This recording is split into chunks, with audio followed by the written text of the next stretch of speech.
Okay, we are live. Welcome everyone to one more AMOR chat with Rohit, Janeja, Andrew Shepard, and me, Selma Patricia. Welcome Andrew, welcome Rohit. Thank you, Selma. Yay! Thank you for being here. This is fun. Yes, indeed. Okay, so what are we going to be talking about today?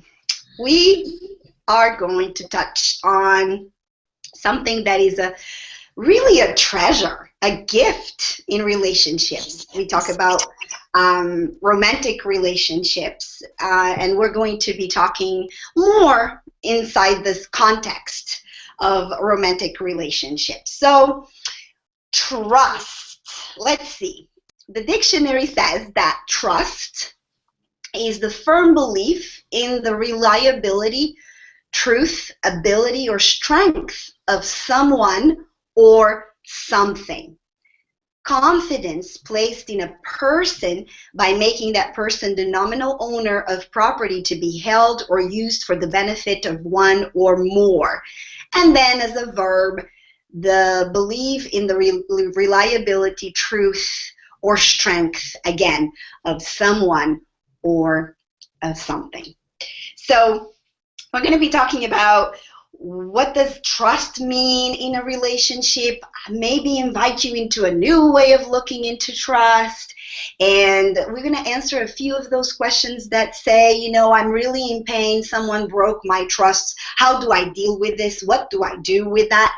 And we're going to dive into that and explore that those cases where you may be a little bit lost, and we're just going to share that with you. Now, when we look at trust, just in general, in a romantic relationship, someone betrays you or your trust. Let's not even give examples yet. We will get there during our time together. But you feel betrayed. You feel that your trust was broken. Okay, so as always, there's many scenarios. Let's just look at 3 for now. Maybe your initial or your reaction will be of, you know, self-pity and just despair and intense pain, and there you stay. Okay? Maybe your reaction will be, you know what? I'm going to lick my ego's wounds, and I'm going to, you know, find a way to seek revenge. You're going to feel the pain that I'm feeling, or something like that. Rohit, Andrew, and I are here to encourage you on a third path. Again, there's many, right? We're encouraging you to maybe get into this place of courage and compassion. Okay, where you're going to deal with your pain, look at ways to be a little more mature about what's going on and about what happened. And so, again, keep your heart and your mind fully open as we dive into this. Now, Rohit, let's talk about trust. A 19-year-old young man wrote to me earlier last week. He said, I've been with my girlfriend for 3 years, and she's wonderful. I am very in love with her, and I just found out that she is having an affair with a close friend of ours. Apparently, they have been together for over a year. I am in very deep pain. I don't know what to do with this, and I am very afraid to go talk to her because I cannot trust that I will not be violent. I'm very upset. What do I do? All right. Okay. Rohit, thoughts?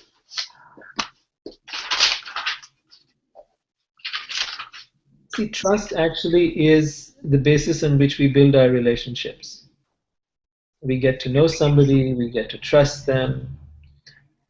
And when that trust is broken, we feel not only is the relationship broken, but we feel broken ourselves. It's like we put ourselves out there, we stepped out of our own comfort zone, we trusted somebody else, and now they've taken that trust and abused it. And that's why, because it's so personal, it starts to have such a huge impact on us. Let's take a look at the beginning of this whole thing. It starts with the idea that I am somebody who is alone. I'm looking for a partner, and I want this person to be trustworthy. Now, I know this is what is culturally ingrained in us, but check with yourself. What is it? What is trust to you personally? Do you trust yourself? Do you trust yourself? Let's say you say, I'm not going to eat candy. Can you trust yourself not to do that? If you say that I'm not going to do something.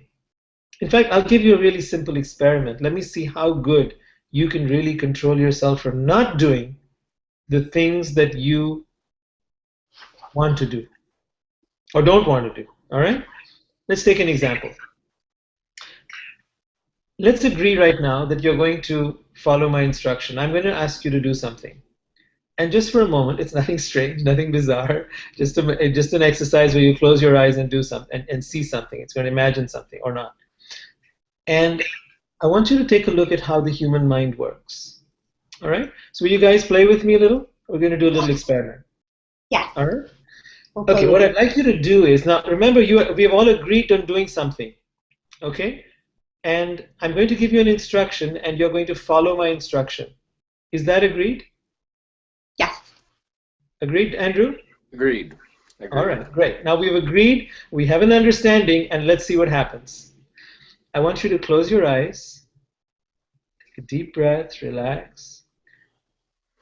And I want you not to imagine a green parrot with a red beak and yellow feathers on its wings. All right, open your eyes and tell me what happened. I broke your trust, Rohit. You broke my trust. I've already We had an destroyed it. I'm agreement. so sorry. Did you ever forgive me, Rohit? I would, Andrew. So here's what the human mind does. When I tell you don't do something, you are going to do it. Your mind is wired that way. That's what it does. As a kid, when you were told not to do something, that's exactly what you did. As a teenager, that's what you did. Why do you think it's going to be different now? Why do you think that you're going to, tell yourself you're expected not to do something and you're just not going to do it? We're not robots. As humans, we do things a certain way, and it's best to understand what we do. Otherwise, we're living in a fool's paradise. So to this young man who talks about this girl having betrayed him, I'd like him to start from a basic understanding that as humans, we do make mistakes. We do screw up. We do all the things we're not supposed to do. It could have been him. It happens to be her, right? And sometimes that's even harder to take because men have been the ones who've been breaking the trust. We're famous for it. And when a woman does it, they can be even more upset because sometimes, if you're a thief and someone steals from you, you feel really bad. I mean, yeah, how could you do that? If you're a person who's a business person and somebody takes, advantage of you in business, you feel really bad because this is your stuff. You know it. What I'm trying to say is, for men, it's doubly hard to take it when a woman cheats on them. But it's hard for everybody. And we just need to start off by being very compassionate. We need to stop this whole thing of turning it into a make or break situation or a violent situation or something where we go out and, break the relationship, get a divorce, break up, whatever it is that we normally do. And relax and just start to look at it. We're all human. We do screw up. We do mess up. And let's talk about it. Let's face the issue and let's see where it leads us. So that's for me a starting point. Let's continue talking. We'll explore more ideas, but I would think that might be just the beginning of developing some compassion. Yeah, take it from there. And I think also, building on that, there are a lot of assumptions that we tend to make when considering trust, things that we haven't actually agreed on. Most people come into a relationship and they think, oh, well, now that I'm sleeping with you, that means that, this is the prerogative that we're exclusive, of course, and it means that you're going to do nice things for me and think about me every day, and you basically have a list of things you expect, and it gets much more intense when you get married. Then when you get married, you have all sorts of built-in assumptions that you've never even talked about, but you expect those things to happen. And when they don't, you are betrayed. You feel deeply hurt. Like, what? Am I not worth the love? Am I not worth the normal marriage vow that wasn't even in my marriage vows? But I thought it was. That's what people tend to do. And the problem is every relationship is unique, completely unique. And these assumptions that we draw in, they're coming from our culture or from the fairy tales we grew up with, whatever it is, it's not necessarily real to your partner. And no, I'm not talking about cheating on them sexually. That's fairly universal, although you gotta ask still. You gotta talk about it. But the other things, the little things that come up. Holidays and presents and making you a priority over work or those types of things. It comes at a unique individual basis, and if you haven't talked about it, likelihood is your partner does not assume that is an agreement. We have to be careful. Marriage comes in with all of these historical, cultural, built-in assumptions, and we cannot walk blindly into it, assuming those things. Yeah, and the key to that is really communication. It's really being open to express what is it. There's a few things, and trust is one of them. As we talked earlier about commitment, what means commitment to me may be completely different from what it really, at its core, it symbolizes to my partner. So the importance is to really communicate openly from the get-going with one another, and to show up in the relationship. And I believe that that's the deeper invitation right now that all three of us are bringing to you listening to us. And that is to build a strong, solid, foundational relationship between you and trust. What does trust mean to you? Because what's going to happen is at some point in the small things, as Andrew just mentioned, some of those small little things that you feel like you're being betrayed or there's a mismatch and you feel like you cannot trust this person, reliability of her or him, whatever may be small, we say that lightly, but, or the bigger things that really cause a lot of pain and disappointment and all of that, it's not this from the get-going, this approach as looking at your partner and saying, will you please not hurt me? Can I trust you? It's more to prepare yourself to show up in a relationship, new or an older one. You can start this new relationship with your own self right now, even if you have a current romantic partner. And you say, it's more so, I can trust myself with whatever you do. That's very powerful, Selma, because really speaking, at the core of it is the bigger issue. Can I trust myself? How, what if I was to go haywire, end up doing something like this, having an affair or whatever? Can I really trust myself? Why is this issue so important? Because we're committing to something that we don't even know we can actually do. And so we're on guard for ourselves and we're on guard for our partner. And if any one of us happens to get out of that, now what is it we're trying to get out of? We have an agreement, whether that agreement is implied, as it is for most people, they never talk about it. Like Andrew Pointer made a very valuable point. He said, people don't talk about it.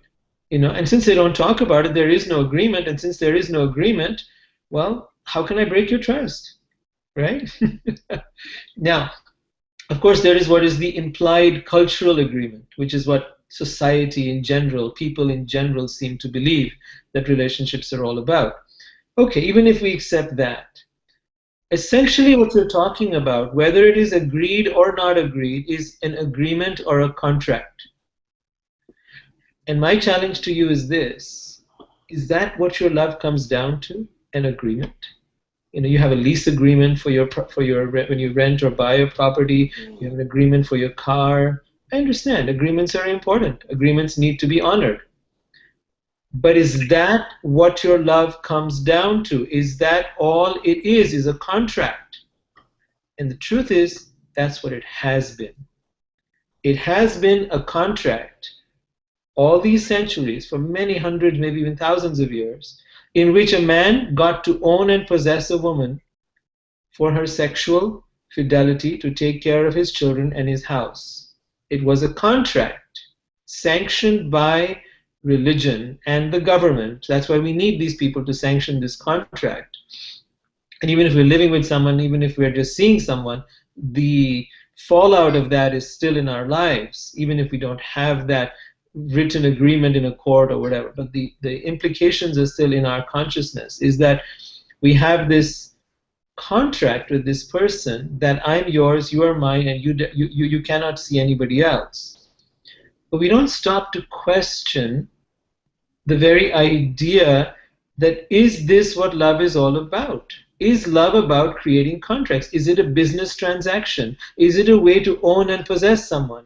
Is it a way to be able to get them to promise something or have vows? Or, is this what love is all about? Is this why you fell in love? So that you could have the security of someone who would always be yours? If it is, then stop and look. You've been in other relationships before. You have loved people before. In your own lifetime, 1, 2, 5, 10, 20, 100, I don't know how many you've fallen in love with. Or, I can say for myself, there have been many people I've fallen in love with. But are they still there in my life? No. And at the moment, I thought, this is mine. My girlfriend, in some case, in your case, might be your boyfriend, whatever. But are they really yours? Can anybody really be yours?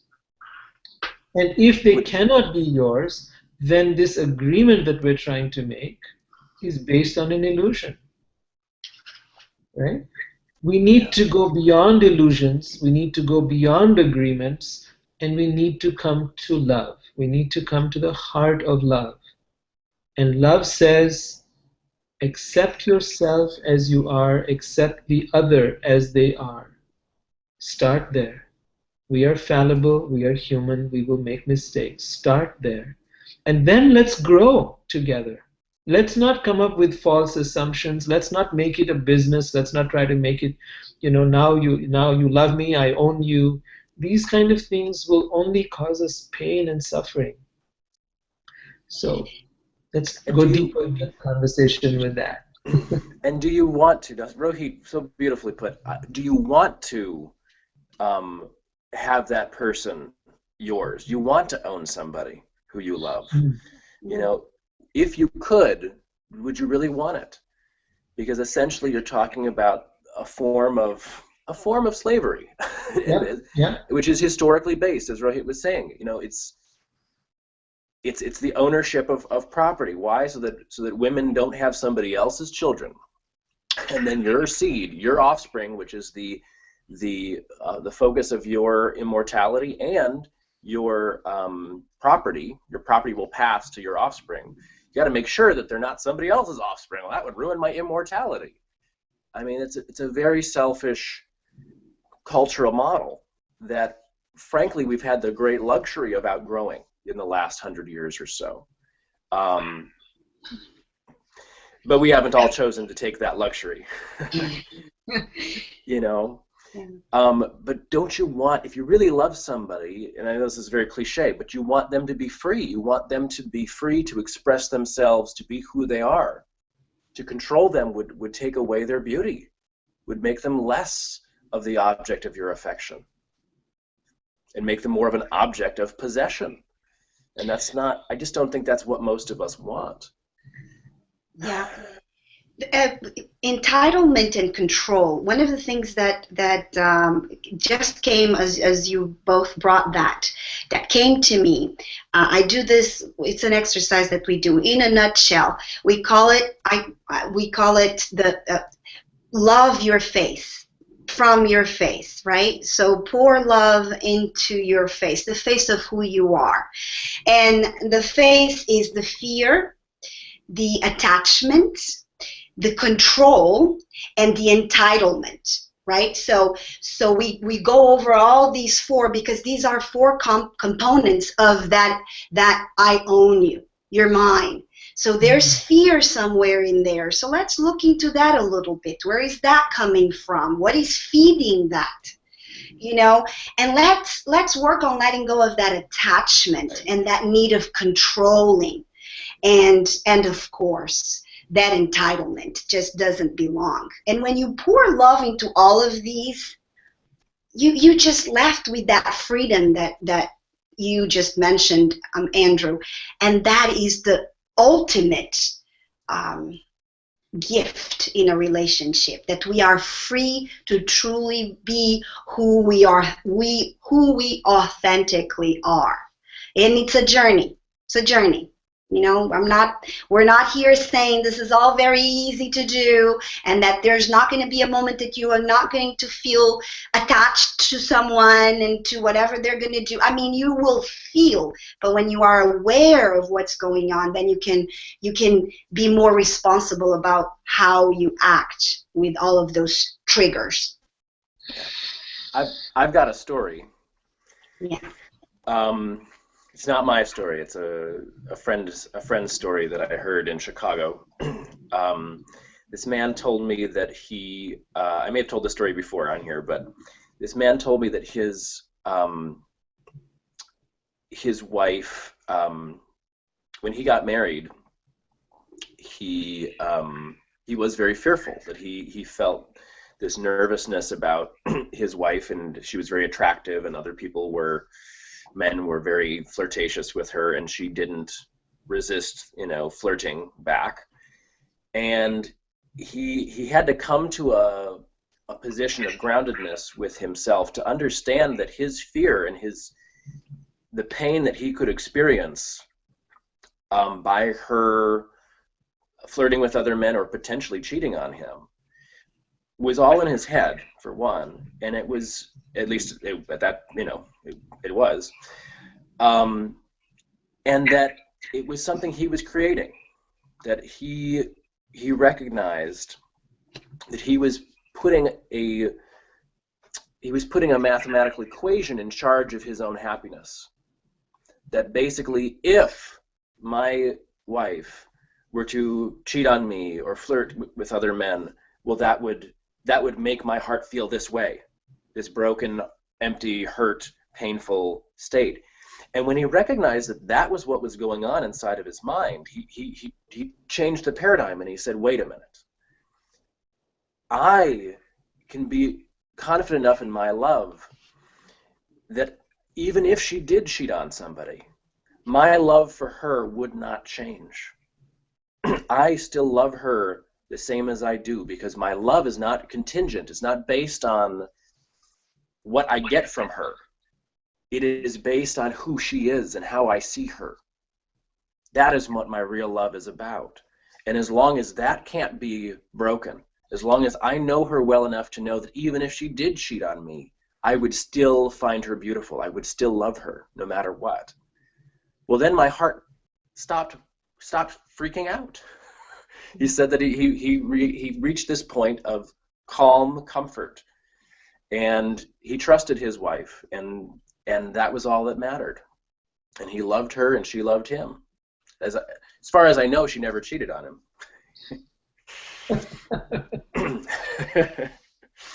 That's calm comfort. Trust comes from some word. There's a root somewhere of a German word that means um, comfort and consolation. That just came as you said. So he found his own way to trust. In other words, that's Yes. beautiful. Thank you for sharing that, Andrew. I remember having that experience, as I might have shared with you, with my daughter, and having the experience where she was, just turning 14, trying out different things, and one day these words came to me, and I said them to her. I said, I've been through where you're at. I've been through this experience of growing up, and I know you're going to do what you're going to do. So I'm not going to be standing in the way telling you what to do, what not to do. I trust you to be true to you. I trust you to do what you need to do. And I want you to know that I will love you no matter what you do. I trust you unconditionally. I love you unconditionally. There is nothing that can break that. So if you want to try me, go ahead, try me. But from my side, I'm rock solid with you. And I don't know, somehow ever since then, that's been my way of loving. Is when you love someone, it's not something that can be shaken by something that they do. Imagine a parent. I mean, this is our most ideal, this is one relationship that we all look to be perfect. Now imagine if your parent, you're a 2-year-old kid, and your parent says, if you poop in your diaper, I won't trust you anymore, and I'm going to give you up. Boy, how horrifying is that? You're going to poop in your diaper, damn it. I can't help it. The love affair is over. The love affair is over. I'm no longer your parent anymore. Well, you know what? When you bring a kid into this world, that love is for the entire lifetime at least, if not forever. And I think when you fall in love with someone, that relationship is there for all time. It's always going to be there. So we need to mature and not be so, and not look at it in such a shallow way. To really trust, this means to go deep into trust, not on the surface. But I thought I would read you something about love from my book. This is a chapter or a chapter called "Love is Free." So, love is a free spirit. This is the book, Loving Soulfully. I think we've introduced it on earlier talks. Yes. And I'm reading you a passage from it. Love is a free spirit that comes and goes as it chooses. Love is constant, yet always evolving. Love is forever, yet does not strive to bind you to each other. Now, this is from love's perspective. We always look from our perspective, which is we want to hold on. It says, love is forever, yet love does not strive to bind you or bind you to each other. Love possesses you, yet the one you love can never be owned or possessed. The one you own will imprison you.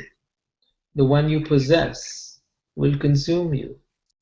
Love despises these prison walls of attachment and dies to set herself free to roam the vast skies of possibility.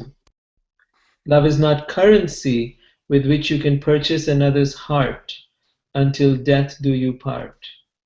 You cannot own or possess anyone, nor can love be found in being possessed by another. You came into this world alone and will die alone. The egoic mind perceives this aloneness as loneliness and longs to be with someone forever. Vows cannot ensure undying love. You cannot manipulate or bargain with love. Your fears and insecurities cannot entice love to stay. Love in her truest form never dies, yet when you bind love, she vanishes gradually. So you get the point that love thrives in freedom and dies when you try to hold it like this, when you try to own it or possess it, which is why we have such a high rate of relationships falling apart because we have not learned to cross over to the other side and set our we haven't learned to vibrate at the frequency of love. I believe love is a, you know why it's so beautiful? It's actually the spiritual energy, the soul energy made manifest through another. And it's so beautiful. It's just like beautiful music or beautiful food or just something, a thing of beauty or something that really captures, captures your heart. It has the potential to uplift you to the highest heights. But if you don't know how to be with it, then it will bring you smashing down to the greatest depths of pain, worse than you have ever imagined. And that's what this 19-year-old is, or this person is describing in the message that you read. That pain that is there. Why does love go from great exhilaration to great pain? Only because we haven't learned how to be with love. We haven't understood the nature of love. And so one of the points I'm bringing up in here is love is by nature free. Just like all of us, we are by nature loving. That's almost our soul quality. We are by nature free. If anyone tries to capture us, look at any civilization where they tried to capture people and hold them down, whether it was in Russia, communism, whether it was slavery in America, anywhere the people were tied down, owned, bought, possessed, made into slaves, whatever, they have broken free. It is the nature of spirit to break free. And that's what's happening in our relationships. Because we've constructed it as a way to own and possess each other, well, dang you, I'm not going to do that, love says. Love says, I'm breaking free. Get out of here. Don't hold me back. Right? So that's what's going on. And we really need to understand love and then how to be with love. Just like you buy a computer, you've got to learn how to use it. When you want to fall in love, you've got to learn how to be with love. It's not enough to just fall in love. It's an art. It's a science. It's a skill. And the more you get with the program, the better it's going to work. Mm-hmm. Mm-hmm. It's not possessing love, it's being possessed by love. When I think of that in your poem, that love possesses me. Yeah. So if love possesses me, that means I belong to love. So every time trust is broken, something goes off, and it's crazy, and I'm feeling pain, and I'm feeling fear, I just need to go back to where I belong. Yes. Yes. That's That is an such invitation. a perfect way of looking at it. Yes. Our situation is similar to a child who gets their food from the parent.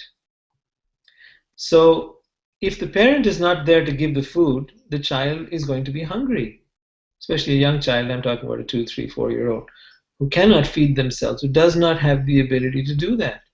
We put ourselves in the same place in our relationships. We feel that the person who's going to give us love is the other person. And that if they don't give us love, or if there's someone takes them away from us, if somehow they start giving love to somebody else, and this even happens when you have a sibling. When a sibling is born, a child begins to feel that sibling rivalry. Why? Because we feel that this love is now going to be given to another, and now I won't get that love. And we're still in that infantile state in our relationships. We're still thinking this other person is the source of my love. And that if they go away or if they find another, then I will either get less love or I will lose love. And the truth is, which you pointed out, Selma, so beautifully, is that you've got to be anchored in love. You've got to know that love lies inside me. I can love myself so fully, so completely, be so abundant in that love that I'm not fearful of somebody leaving or doing something. When your self-love becomes really strong, that's the equivalent of having grown up. That's the equivalent of going from being a baby to becoming an adult. An adult can take care of themselves. That's the primary quality of an adult. They know how to feed themselves, take care of themselves, provide for themselves. But in love, we don't know how to provide for ourselves, and we're like an infant. But if you know how to provide for yourself, you know how to love yourself. When your self-love is complete and you can get back there no matter what happens, then no one can shake you and you will not be fearful of somebody leaving you. And if somebody is giving their attention partly to someone else by having an affair, well, you'll come back to self-love and you'll say, what can I do to feel more loved right now? Because my partner is not here with me. And you'll begin to start exploring different ways to work with that situation. But your foundation is self-love. That's where you get to be a grown-up lover, not a baby lover. From the words of Leonard Cohen, I know that there's a God above, but all I've ever learned from love was how to shoot somebody who outdrew you. That's the immature version of love that many of us still go through. A previous talk, Rohit was talking about how we react to the pain or the hurt, and we decide we need to basically protect our heart. We think that we're protecting our heart by attacking the other person, essentially making them wrong, making them bad, and making them like, how could I ever have loved that person? He's totally untrustworthy. She's a total, heartbreaking bitch. She's a terrible person. We build all this up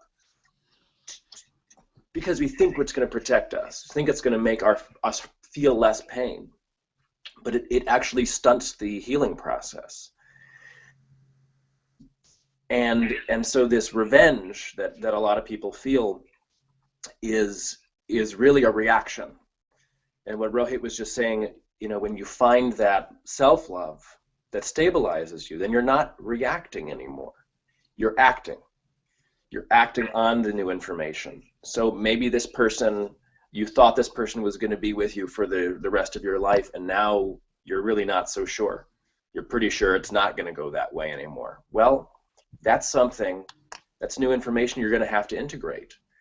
And you can only integrate it when your heart is still open to do the processing.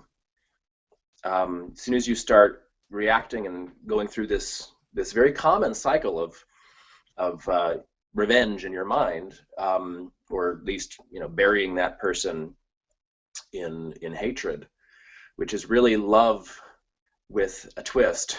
The word hatred is really just, it's a whole bunch of love there, and then it's a love you don't like anymore. That whole process is the immature process. That's the reaction cycle that we have to let go of. What would you rather do? Someone that you've spent years or even just weeks or months loving, and they cheat on you. They have sex with somebody else. You thought you had agreed that was not going to happen, and they say sorry. Do you really want to just end it there and then make up your own ending for your love and say, oh, well, this person clearly was not worthy of my love. They were a total jerk. Da da da da da. Hate, hate, hate. Or would you like to have that peaceful talk where you actually ask them why? What led you to this? And not in a defensive way, because you can't make it your fault. When somebody else chooses to do something, it's their choice. It's not your fault.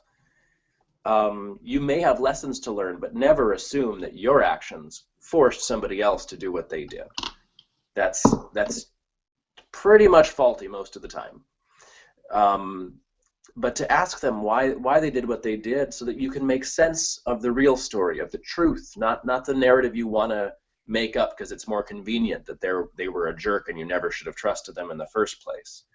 But to go through the real events of that person, why that person felt led to fall in love with somebody else. And you may feel pain. It may be pain, but it will be a more beautiful, sweet pain that ends in healing much faster than the reactionary cycle of that person's terrible, I must get away from them, I must punish them. Yeah, when somebody leaves us for someone else, or abandons us, or betray our trust by leaving us, there's possibly three archetypes playing here at the same time in our emotions. One of them is the orphan, A second one may be the freed slave, and a third one, the hero.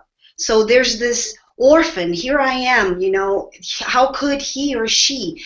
Poor me, I'm abandoned, I'm left alone, right? And then there's the freed slave, that is the part of us that despite all these beliefs, despite all of these illusions that we are so quick to hang on to, there's a part of us that recognizes that we have been let go by a person that is not meant to be with us, at least in this moment of our lives. And that recognition may be silent, but it's going on somewhere in us, in our psyche, in what's going on in our journey right now. And then there's the hero, which is the part of us that recognizes, again, even if silently, but there's something there that says, this situation is a gift. There's gifts of growth. There's gifts of going back to courage, going back to compassion, going back to forgiveness, going back to love. So all of these playing at the same time may leave us lost, and we tend to, subconsciously, we don't even realize, hang on to one of them. So what we invite you to do is to look at what are you hang on to. So even just looking at these three, what if you train yourself in a situation like this to connect with that hero archetype within you, with that part of you that is bigger, that is higher, that is really love at the end of the day. And it's going to take a journey. But if you make that commitment, they say all you need is your why. The how will reveal itself as you start moving. As Martin Luther King said, it's the first step of the high stair. So just connect with that commitment and recommit as many times as needed, because life will try us. Life will keep on trying us. And so it's up to us to go back to that. It's a moment by moment choice. Wow. It's a commitment to rise beyond the small self and come into the bigger self.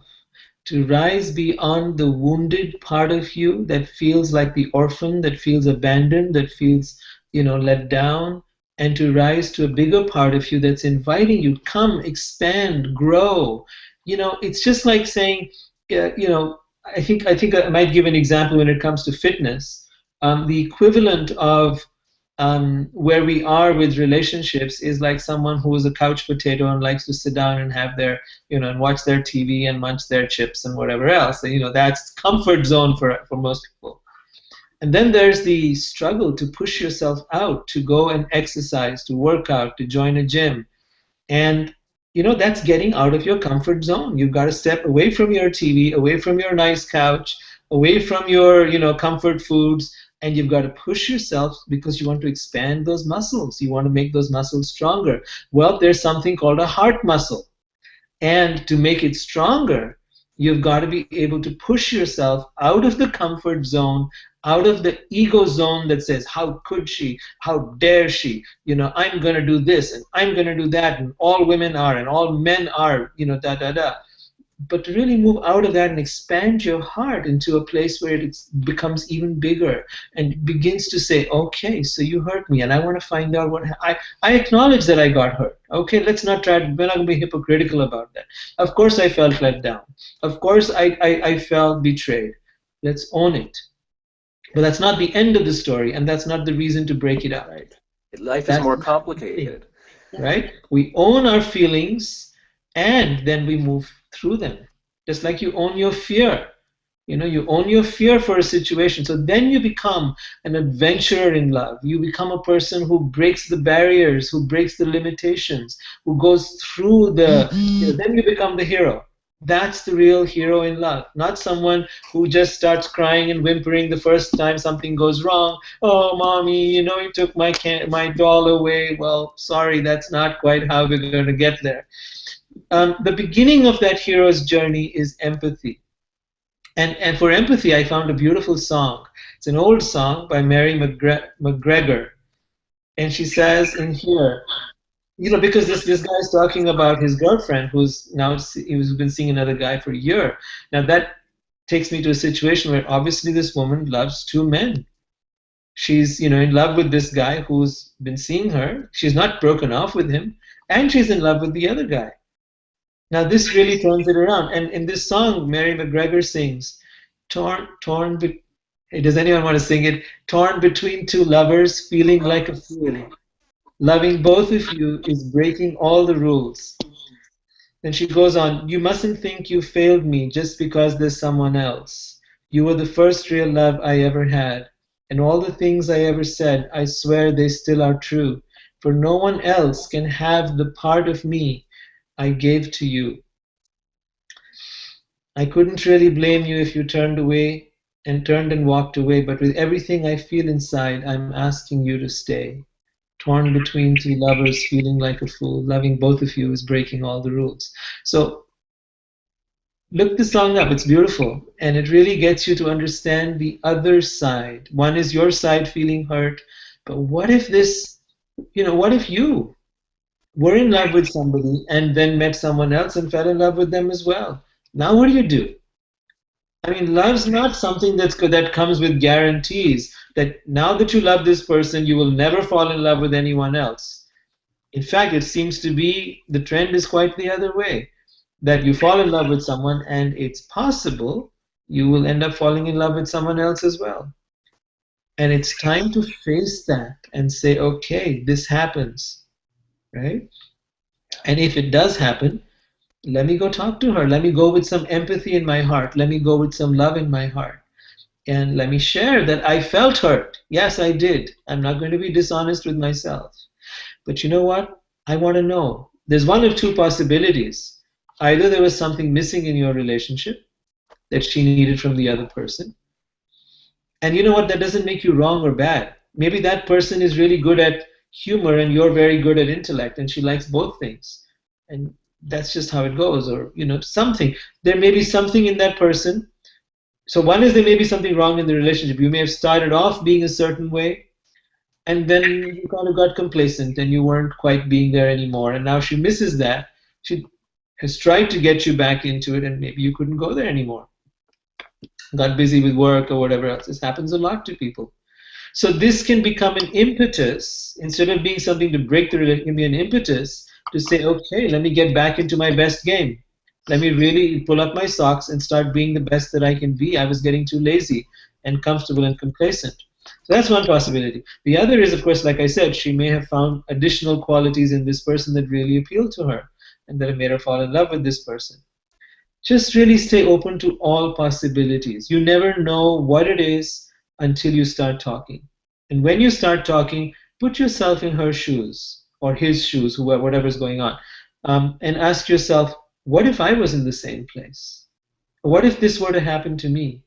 Then would I want my lover to dump me and throw me out and call me horrible names, or would I want them to be caring and empathetic? And would that be the true quality of love rather than someone who just rejects you and throws you out? What is true love all about? Sticking by someone or rejecting them the first time they screw up?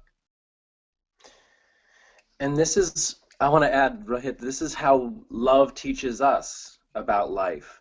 This is not, because life is not black and white. Life is not, you get married and you're happily ever after. That's just not life.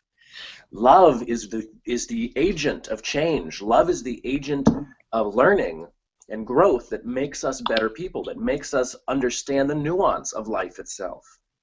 These love relationships Rohit speaks of are the more painful the better in some senses, in some cases. It's like you're learning a heck of a lot more about yourself and about others and about how life works when you delve into these. And you don't put your blinders on. You don't go, no, I don't believe in this. I want it to be the way it was before. I want it to be black and white. I want to just be happy and have no pain whatsoever. That doesn't work. And it's not real. It's not real life. Has anyone seen Vanilla Sky? Yeah, I've seen the movie. Vanilla Yeah. Sky is a haunting movie, but I felt something metaphysical in that. And I'm not sure I should say you give away the movie, but essentially, I'll just say the summation of it is that if you're in a dream world and you're trying to dictate how the dream goes, there's something in you that is not going to permit you to just have your own, to basically direct your own world and write it the way you want it. Because there's life is interplaying, and your mind knows that. Your mind is part of life, and it wants you to continue learning from the complexity of life itself. It's not going to let you just go, oh, well, I get the black and white happy ever after ending. It's not going to let you do that. It's not going to buy into it. The Matrix movie had made a reference to that idea that human beings are this imperfect virus, because they don't like things to just be happy and everything efficient. And it's like, yeah, that's right. Human beings don't just make everything nice and pretty packaged like a robot would, efficient and functional. No, No it's fun. messy. It's messy, but just like the whole Mother Earth, all this organic matter, trees, leaves, compost, decomposing matter, even just as that is messy, it's incredibly efficient. And that is the kind of love you want to have, the natural, heart-led, open-hearted love that changes you, that makes you a much wiser, more solid, beautiful human being. Wow, that's great. That is fabulous. Yes, yes. You've got to be in there, get icky, gooey, mucky, and then things start. And but at the same time, not just wallowing in that, but moving forward out of that. But it is something, the whole image that we've been sold from advertisers and books and what have you, of they lived happily ever after. This is the mythology that has to be let go of. Because life, nothing in life is happily ever after. Nothing in life, not your job, not the things you buy. Your house doesn't live happily ever after. Slowly it starts crumbling and you got to fix it. I mean, nothing. Your car doesn't live happily ever after. Your body doesn't live happily ever after. It starts crumbling, it starts giving problems. Why do you expect your love to live happily ever after? Jeez, where did you get this notion from? Everything goes from order to chaos and back to order. The seasons, the everything changes, and you've got to be able to ride that. If at the end of every day the sun went away and it became dark, and you said, "Man, I don't want to live a day again. It's going to be night for the rest of my life. I'll never see the sunshine again. This is the worst thing to happen. I'm going to break off from life and commit suicide just because it became night." Well, that would be foolishness, right?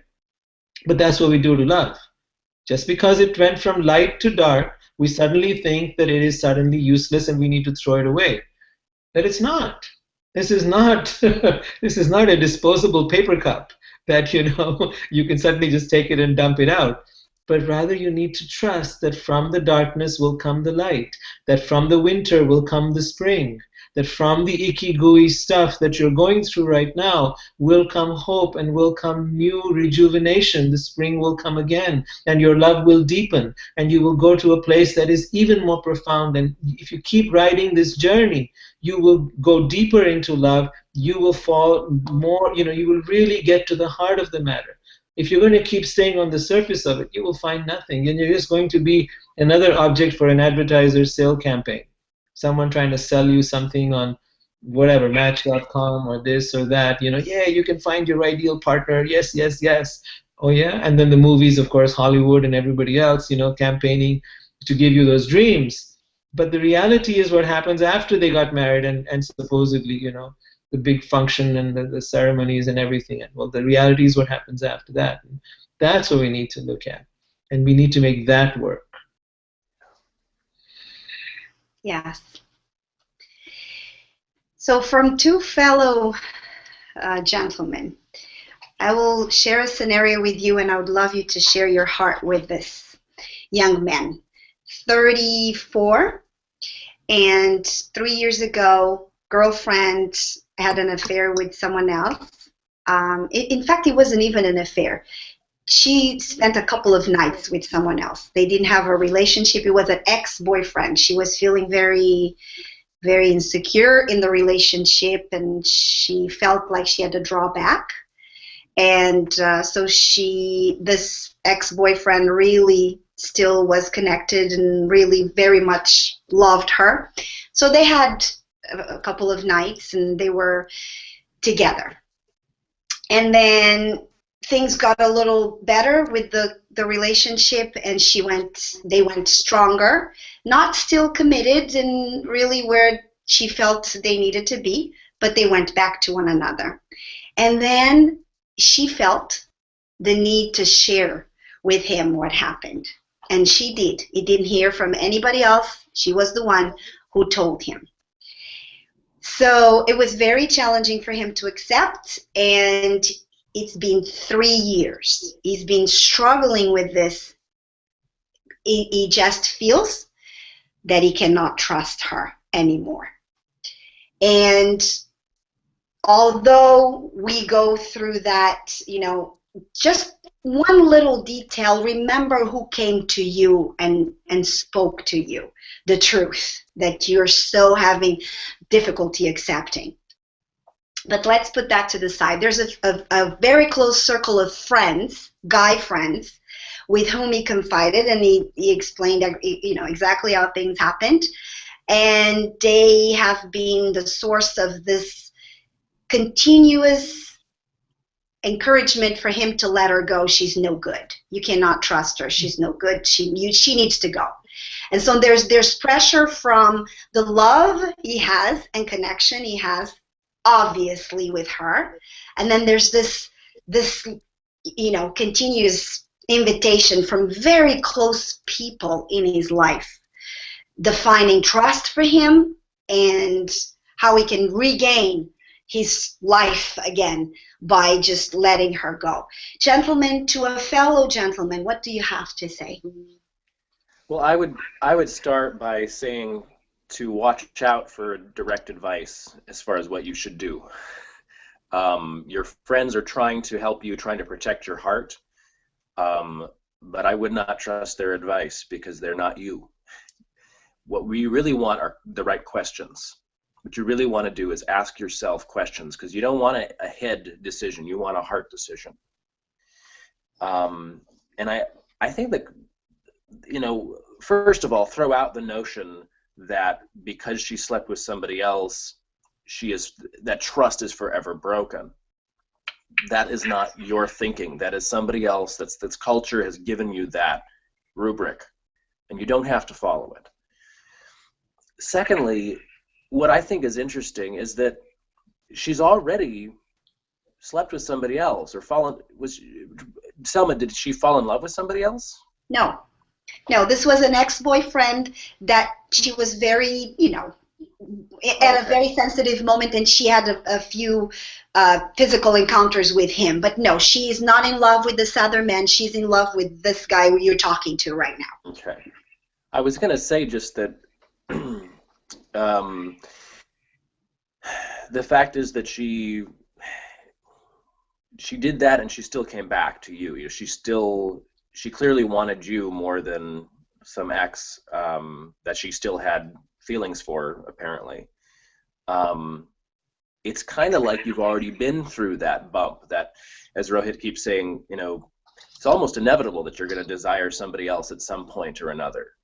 It's kind of nice that she already went through that and came back to you. It's, in a sense, you could say that you're almost building more trust with that rather than saying, oh, she's broken it forever.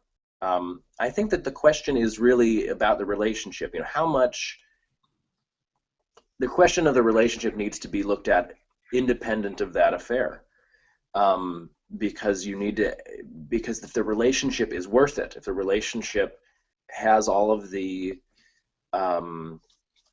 love and all of the practical elements that will lead you to a strong partnership or whatever it is that you want together, your unique relationship.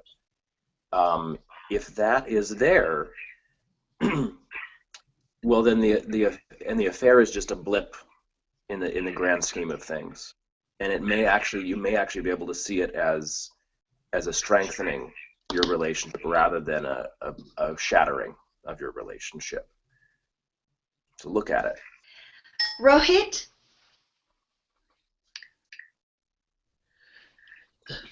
So, looking at what this young man has gone through, I would like to. I really think that there's a great opportunity in here, and just like Andrew was saying, I feel that if you miss this by and you just stay with the idea of not trusting her or listening to your friends or all that stuff, you're not really looking at what has happened. What has happened is this, according to me. She developed the courage to come to you and tell you that. Now, consider that courage and strength and honesty are not something that are 100% from the beginning of a relationship. They are cultivated, they are developed, they are something that you earn with each other as you go along. So, one partner screwed up, had the courage to come up. She went through a struggle in herself. She could have lied to you, she could have told you nothing. Yeah, she could have just been totally quiet. She didn't have to do anything about it. But she had the courage to come up and say something that she knew could potentially destroy the relationship. That takes a lot of guts. It takes a lot of love. And here's the beginning of where your relationship is going to start getting deeper. You're no longer sitting in la la land. You're no longer living a fairy tale. You're dealing with a real human being. And this real human being has the integrity, honesty, and courage and depth of love to come and tell you what really happened. So first and foremost, instead of shaming her and calling her a slut and making her bad and wrong and everything, look at the real strength of character that this has brought out of her. Once you see that, start interacting with it, because here's your opportunity, your cue to deepen the relationship, to go into a deeper communication. Not a deeper not around her and, oh, you will not do this, and if you ever do, then so the consequences, but really deepen the vulnerability of your sharing, really deepen the honesty of your communication. Here is a chance to deepen. And it's usually there that we go away. We miss out on the opportunity to build a relationship, and instead we break it. But imagine a relationship where you've had many lapses over the years, and each time you have deepened, each time you have gotten closer, each time you have bonded from a place of greater honesty, greater integrity. What kind of relationship would you be cultivating and nurturing there? So this is moving away from the fairy tale relationship into the real relationship. This is the opportunity for a real, deep, profound, life-lasting relationship. That's what you signed in for, and that's what you're starting to get. So grab the opportunity there. That would be my input for you. Thank you, gentlemen. Powerful and very empowering.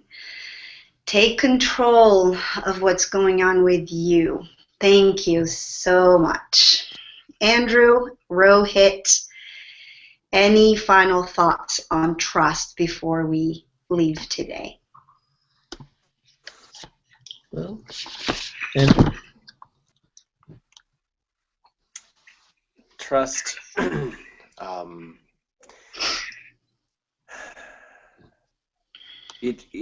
Trust is slippery, I think, too. Just like love, it's not something that that you get it and you can just hang on to it and all right, don't go anywhere. Trust is something that, as Rohit was just saying, that it develops with honesty. It develops with bravery, and you're willing to confess things that you're afraid that people won't like.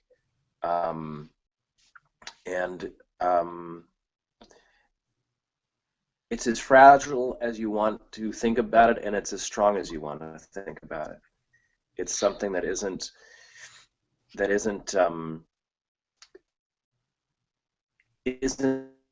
the object of your mental processing. It isn't something that you analyze and judge. Well, that trust is now broken. that's not up to you. It's up to your heart, because your heart is what tells you if you trust somebody.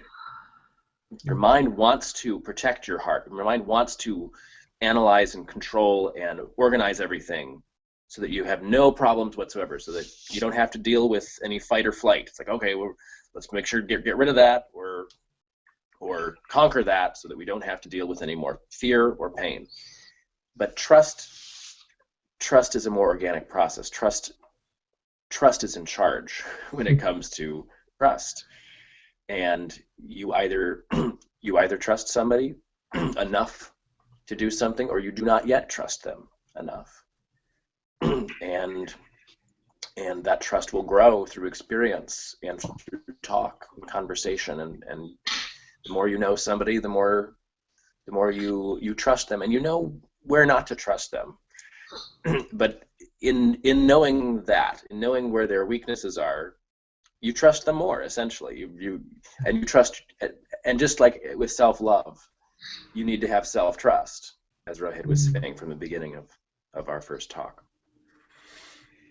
See, I believe that the invitation really here is for unconditional love, and unconditional love begins by learning to accept each other as we are.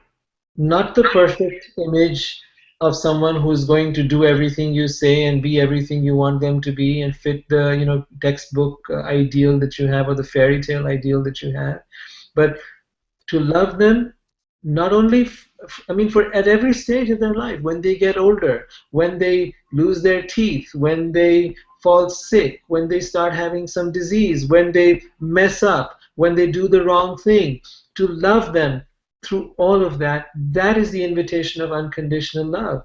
Unconditional love is not coming to you and saying, you know what, I'm just going to give you everything on a platter, everything's going to be rosy, and it's going to be just right. No. So I'm going to read you a little passage from my book in that context. It's called Love is Expansive. Love challenges you to constantly expand your capacity to love. Think about this. Love doesn't come to you just so you can get married and live happily ever after. Love comes to you so that you may expand your capacity to love. Those who love conditionally often pay a heavy price. We're talking about conditional love. You broke my trust. This is all conditional. The passion and exuberance they once had dies away. So when you love conditionally, little by little, as you control and as you try to cling on to this person and you are fearful, the passion and exuberance they once had will die away. Which is why most people you see, as they go into their relationships, they start losing the passion, they start losing the enthusiasm, and then things sort of just become very complacent. What you experience as adultery and affairs are love's attempts to rekindle the excitement of new relationships. Love wants that experience, and all of us do. We love that part of falling in love, and because you're not getting it in this relationship, now you're starting to look elsewhere. If you keep it alive, maybe that doesn't happen. Maybe it still does, but it's a good chance you could be just satisfied right there. Rules may be used to suppress love's expansion. So you may have all these rules around you to suppress love's expansion, yet love refuses to be limited in any way. That which is expansive must break free. Love will have her way regardless. Adulterated love leads to adultery. Lovers cheat and deceive and lie, not because they are bad or untrustworthy, but because they do not trust themselves or love. Love has her own ethics, integrity, and truth. Her path is one of unshakable and implicit trust. Love trusts you to be true to yourself, to follow your heart, to explore new possibilities that will enrich your experience of life. Love uplifts soulful lovers to a dimension beyond jealousy, insecurity, or fear. And that's where love wants to take us, into being really profound, beautiful lovers, to love more than we've ever loved before. Love is expansive, not restrictive, not limiting, not tying down. Love grows and becomes bigger and bigger and deeper. And if that's what you want, this is the invitation to try it out. Expand your heart. Beautiful. Thank you so much, gentlemen. It's time to wrap up. Thank you, Andrew. It's always such a joy to connect with you. Thank you, Andrew. Thank you, Selma. This was wonderful. Thank you, Rohit. It's such a gift that you join Andrew and I. We love it. We love it. We want to bring you every single time. All right. I'm here. Thank you. Thank you. And thank you. And thank you, everyone listening to us today. Just go back to love. If you go back to love, everything works out. And above all, trust your journey. All the mess ups, all the pains, these are all beautiful opportunities for you to grow and to become who you really are in your essence. Without these, you will never discover who you really, really are. And who you really, really are is love. All right, time to go. Keep opening your heart, keep rising in love, and stay there. That's the invitation. We love you. See you next week. Mwah. See you, gentlemen. Mwah. Mwah. Yeah.